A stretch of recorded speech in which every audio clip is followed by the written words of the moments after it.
Gold, trusted gold buyers. మీరు తాకట్టు పెట్టిన బంగారాన్ని విడిపించి ఈ రోజు ఉన్న మార్కెట్ ధరకు కొనబడను. ఒక సీరియస్ విషయం సార్, మీరు ఇండస్ట్రీలోకి ఎప్పుడైతే ఎంట్రీ ఇచ్చారో అప్పటికే మీకు పెళ్ళి ఉంది.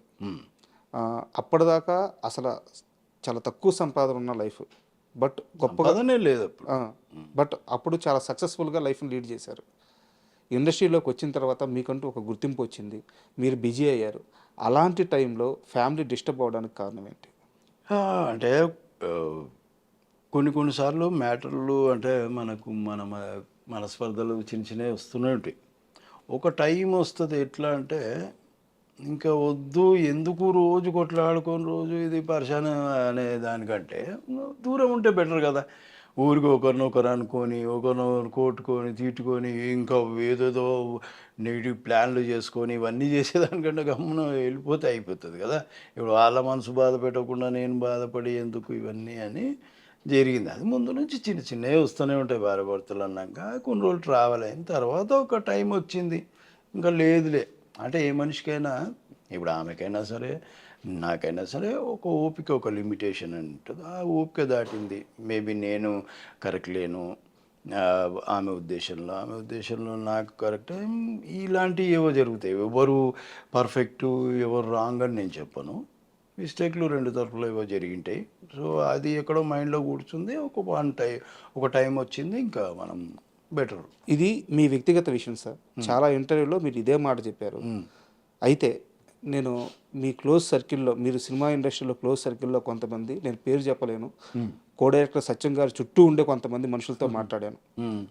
శేఖర్ గతంలో ఒక 12 ఏళ్ల క్రితం తన లైఫ్లో ఇది జరిగినప్పుడు అంతగా బాధపడలేదు, కానీ సరే టైం ఇలా వచ్చింది అలా జరిగిపోయిందని అనుకున్నాడు. కానీ గత 2-3 ఏళ్ళ నుంచి శేఖర్ ఈ విషయంలో చాలా మదన పడుతున్నాడు లోపల. ఆ టైంలో నేను ఆ సిచ్యువేషన్స్ని సరిగ్గా హ్యాండిల్ చేసి ఉండాల్సింది, నేను సరిగ్గా హ్యాండిల్ చేయలేదు, కొంచెం బెటర్గా హ్యాండిల్ చేస్తుంటే మేబీ మేము కలిసి ఉండేవాళ్ళమేమో అని చెప్పి శేఖర్ బాధపడుతున్నాడు. గత 2-3 ఏళ్ళ నుంచి ఈ బాధ ఎక్కువైంది అని చెప్పి నాకు కొంతమంది చెప్పారు. అవన్నీ మాట్లాడి నేను ఏం బాధపడుతున్నా, వాళ్ళు కూడా ఏం బాధపడుతున్నారు, నేనేం బాధపడుతున్నా. కాకపోతే నాదే మిస్టేక్. నేను కొద్దిగా బాగా లేజీ, ఏదైనా చెప్తే విన్నాను అంత ఈజీగా. ఎవరి దగ్గరికన్నా నెల్లు కాలు ఏదైనా వర్క్ దొరికితే మనకు డబ్బులు వస్తాయి, ఆమె వింటే నేనేమో లేజీ ఫీల్ని. అట్లాంటివి కూడా కొన్ని ఉన్నాయి నా దగ్గర. అంతేగాని నేనేం బాధపడతలేను. వాళ్ళు బాగుంటే చాలు అనే ఫీలింగే తప్ప ఇంకా వేరే ఏం లేదు. నేనేం మదన పడట్లేదు. అసలు దేనికి మదన పడాలో కూడా నాకు తెలియదు. నేను అంతా అనుకోనే కదా, మేము ఒకరికొకరు అనుకోనే ఇది అయిపోయినాక మదన పడి ఏం లాభం. అదేం లేదండి, అది ఊరికే అది ఉట్టి మాటలు. అండ్ ఈ మొత్తం వ్యవహారంలో శేఖరు మీరు అన్నట్టు లేజీ అని చెప్పి కొంత అన్నారు. అదైతే నాకు తెలిసేది మీరు చెప్తే తెలిసింది. నాకు ఇంకో విషయం తెలిసింది, ఫైనాన్షియల్గా శేఖరు డిసిప్లిన్గా ఉండడు. అది కూడా చాలా పెద్ద ఇంపాక్ట్ అయింది అతని జీవితంలో. అది నాకు ఎప్పుడు అంతే. అంటే డబ్బు అంటే పెద్దగా ఆలోచించాను. ఇప్పుడు ఉన్న దాంట్లో తృప్తి పడడం ఒకటి, నాకు వర్క్ ఉండాలనుకోవడం. అదే ఒక్కోసారి వర్క్ లేని రోజులలో కూడా నేను ఎప్పుడు బాధపడలేదు. మేబీ నా టైం లేదు, వస్తుందేమో అనే ఉన్నా. ఇప్పుడు నా వెనకాల వచ్చిన వాళ్ళు ఎదుగుతూ ఉన్నా, చూస్తున్నా, అందరు మంచి పొజిషన్లో ఉన్నారు, నాతో పాటు ఉన్న వాళ్ళు మంచి పొజిషన్లో ఉన్నారు, నేను లేనని నేను ఎప్పుడు బాధపడను. ఏమో ఇన్నేళ్ళు భగవంతుడు కాపాడిండు, 25 ఏళ్ళు అవుతుంది వచ్చి, ఇన్నేళ్ళ నుంచి భగవంతుడు కాపాడిండు, ఏదో వర్క్ ఇస్తున్నాడు, ఎందుకు ఆయన నడిపిస్తాడు నేను అని ఉందే తప్ప వాడు ముందుకు పోయిండు వీడు ముందుకు పోయిండు ఈ ఫీలింగ్ కూడా ఉండదు నాకు ఎప్పుడు. పెద్దగా ఆలోచించు సార్. అంటే సారీ టు ఇంటరప్ట్, మధ్యలో మాట్లాడుతున్నందుకు. మీరంటే చాలా కొన్ని లక్షల మందికి అభిమానం ఉంటుంది సార్. ఎందుకంటే మీరు మీ క్యారెక్టర్స్ ఇచ్చే ఇంపాక్ట్ అలా ఉంటుంది. సో ఈరోజు నేను ఇంటర్వ్యూకి ఇక్కడ కూర్చోబెట్టి మిమ్మల్ని పొగిడి నేను అలా ప్లెయిన్గా పంపించలేను. సో మీ దగ్గర ఒక సమస్య ఉంటే నేను ఆ సమస్యను కూడా ప్రస్తావించాల్సిన అవసరం ఉంటుంది. మీరు ఇప్పుడు దాకా ఏం చెప్పారంటే, నాకు క్యారెక్టర్స్ వస్తే తీసుకుంటాను, రాని మనం ఏం చేయలేము, నాకేం బాధలేదు అన్నారు. బట్ ఇక్కడ సమస్య ఏంటంటే, మీరు కష్టపడి సంపాదించిన డబ్బులు కూడా, క్యారెక్టర్స్ దేవుడు ఇచ్చాడు, సంపాదించుకున్నారు, ఈ రోజు కూడా కొన్ని లక్షల రూపాయలు బయట ఎవరికంటే వాళ్ళకి ఇచ్చేసి ఆ డబ్బులు తిరిగి రాక కనీసం వాటిని మీరు ఫాలోఅప్ కూడా చేయకుండా పట్టించుకోకుండా వదిలేస్తున్నారు. నిజమా అబద్ధం? అంటే పెద్ద అమౌంట్ ఏం కాదు, అంటే నాకున్నది అది పెద్ద అమౌంటే. నేనున్న స్ట్రేచర్కి కొందరు ఏదో ప్రాబ్లం చెప్పారు, కొందరు ఇంకొకరు ఏదో ప్రాబ్లం చెప్పారు. అప్పుడు నా దగ్గర ఉండే కాబట్టి నేను చేయగలిగిన. ఏమో అది నిజమని నమ్మిన, అది నిజం అనుకున్నా, నేను నమ్మేసిన.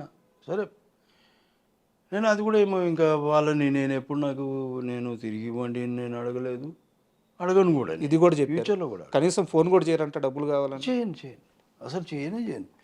మనం బుద్ధి పుట్టి మనం ఇచ్చినాం. నువ్వు ఆ రోజు నీకు లేదు అని నువ్వు తప్పించుకోవాల్సింది, నేనే కదా ఇచ్చింది, నేను తప్పించుకోవాల్సింది. వాళ్ళు ఏదో చెప్పినా నువ్వు ఎట్లా నమ్ముతావు, నువ్వు ఎట్లా ఇచ్చేస్తావు? నేను తప్పించుకోవాల్సింది. నా బుద్ధి లేనితనం నేను వాళ్ళ మీద ఎట్లా వేస్తాను. అందుకని ఫోన్ కూడా బస్. నేను ఆ భగవంతుడు ఇస్తాడు. మనమేమి ఒకరికి అన్యాయం చేయడానికి అయితే చేయలేదు. వాళ్ళు ఏదో సమస్య చెప్పారు, నేను ఇచ్చిన. నా దగ్గర నాకు ఆ శక్తి ఇచ్చిన టైంకి భగవంతుడు, కాబట్టి నేను ఇచ్చేది. ఒకరి దగ్గరికి వెళ్ళి అవకాశాలు అడగరు, ఒకరికి కనిపించి సలాం చేయరు, వేరే వాళ్ళు మోసం చేస్తే సర్లే అని చెప్పి వదిలేస్తారు, డబ్బులు లెక్క చేయరు. ఈ ఇండస్ట్రీలో ఇది ఒక రంగుల ప్రపంచం. బయటికి కనిపించే రంగు వేరు, లోపల ఉండే రంగు వేరు. ఈ ఇండస్ట్రీలో ఇలాంటి మనస్తత్వంతో ఇంత అమాయకంగా ఎలా నెట్టుకు రావాలనుకుంటున్నారు? ఎలాగంటే నేను పక్కగా నా మీద భగవంతుడిని ఇంకా అంతే, ఆయన్నే నడిపిస్తాడు ఇక్కడ దాకా అనేది నా మెయిన్ ఉద్దేశం. ఇంకా అదే నమ్ముకొని నేను వెళ్తా. ముందు నుంచి అలాగే నమ్మిన, ఇప్పుడు కూడా అలాగే నమ్ముతా. బాగా ఎక్కువ దేవుని బాగా నమ్ముతారా? దేవుని అంటే పూజలు ఓమన అట్లాంటివి ఏం లేదు, దండం పెట్టుకుంటాను ఆయన. ఇంకొకటి నమస్తే పెట్టాను, ఎవరికి నమస్తేలు పెట్టాను అనేది మీకు చెప్తాను. యాక్చువల్గా నాకు ఎందుకు నేను నమస్తేలు పెట్టాలా వద్దని 10 సార్లు ఆలోచిస్తా అంటే తెలుసు తెలుసు 1-2 సార్లు నాకు ఏమనిపిస్తుంది అంటే నన్ను వీళ్ళు గుర్తుపడతారో లేదో అనేది ఒకటి ఉంది. నమస్తే పెట్టి కొన్ని ఇన్సిడెంట్లు ఏం జరిగినాయంటే నేను నమస్తే పెట్టినా కూడా నన్ను దేకలే అనమాట. నమస్తే కూడా అండి అరే అమ్మ నన్ను గుర్తుపట్టలేనట్టున్నారు అనే ఫీలింగ్ వచ్చింది. నేను గుర్తుపడతారో లేదో, నేను నమస్తే పెడతారో, ఈ అనుమానాలు ఎక్కువైపోయి, ఈ మొహమాటాలు ఎక్కువైపోయి, అది ఒకటి. అందుకే మరి బాగా తెలిసి ఇంకా కన్ఫర్మ్ అనుకున్న నమస్తే పెడతాను, అట్లేం లేదు, విష్ చేస్తాను. కొందరంటే పరిచయం లేదు కదా మనకి, పలుకుతారో లేదో, ఎలా రియాక్ట్ అవుతారో అనేది ఒకటి, ఏదో పిచ్చి ఆలోచన అది, ఆ సైకలాజికల్గా అది అట్లాంటివి అంతే. ఇంకా నమస్తే వెళ్ళను, ఎవరిని వేషం అయితే అడగను. ఇంకోటి ఏంటంటే మనకై మనం అడిగితే వాళ్ళు ఎట్లా రియాక్ట్ అవుతారు. ఒక్కోసారి మనం అడిగినా కూడా వాళ్ళు రియాక్ట్ కాకుండా ఆ ప్లేస్లో ఇంకొకరిని పెట్టేసుకుంటే ఎక్కడో నేను నొచ్చుకుంటా అనే ఫీలింగ్. అరే నేను సెట్ కాలేకపోయినా, నేను అడిగినా కదా అవి వేషము, ఎందుకు ఎలా అంటే నాకు టాలెంట్ లేదనా ఏదా, ఇట్లాంటివి ఎందుకు నాకు, అది కొన్ని ఉంటాయి అవి. అందుకని నేను ఎవరిని అడగను. వాళ్ళు ఇస్తే ఏది కాదన్ను, ఇది అది ఇది ఏది కాదన్ను. అందులో డైలాగ్ ఉందా, ఉట్టిగా నిలబడం అన్నారా, ఏం లేదు, డబ్బులు ఒకటి మాట్లాడుకుంటా. ఆ డబ్బులు టైంకి ఇవ్వకపోతే ఇంకొకటి కూడా ఇదైతుందో అప్పుడు మొహమాట పడ. డబ్బులు ఇవ్వకపోతే ఇప్పుడు నాకు ఒకసారి అడుగుతా, 2 సార్లు అడుగుతా, 3 సార్లు అడుగుతా, ఇంట్లో కూర్చుంటా. నా పైసలు పంపి అప్పుడు వస్తా, ఇప్పుడు చేసే కూడా నాకు పంపి అప్పుడు వస్తా. ఈ విషయంలో మాత్రం స్ట్రిక్ట్. ఇంకా నువ్వు ఇప్పుడే సగా నన్ను దేక్తలేవు, సినిమా అయిపోయినాక నన్ను ఏం దేక్తావు బా, నా ఫోన్ కూడా ఎత్తావు నువ్వు. అట్లా చాలాసార్లు చేసిండ్రు మేనేజర్లు, అసలు ఫోన్ కూడా ఎత్తారు. ఏ సినిమా జరిగింది? మస్తు సినిమాలో జరిగింది. మామూలుగా ఇవన్నీ నేను ముందు లేను, ముందు డబ్బులు అడిగేటోనే కాదు, వాళ్ళు ఎంత ఇస్తా అంత తీసుకుంటాను లాస్ట్లో అది కూడా సినిమా అయిపోయినాక. ఇప్పుడు ఏంటంటే నాకు ఈ 2 రోజులు చేస్తున్నా కదా, ముందు పంపించారు. ఎందుకంటే అట్లా చేసిరు మరి. ఇప్పుడు ఈ చక్కర్లో ఏమైపోయిందంటే ఎవరిని నమ్మాలనో ఎవరిని నమ్మొద్దో కన్ఫ్యూజన్లో ఉన్నా నేను. అంతే కదా. అందుకని ఇది పెట్టేసిన సిస్టమ్. ఇంకోటి ఎవరు వచ్చినా కూడా ఇంకొకటి ఏంటంటే ఇప్పుడు వాళ్ళు నాకై వచ్చి సార్ ఇది చిన్న సినిమా ఇలా ఎట్లా అంటే నేను చెప్పినంతవరకు చెప్తా వాళ్ళకి.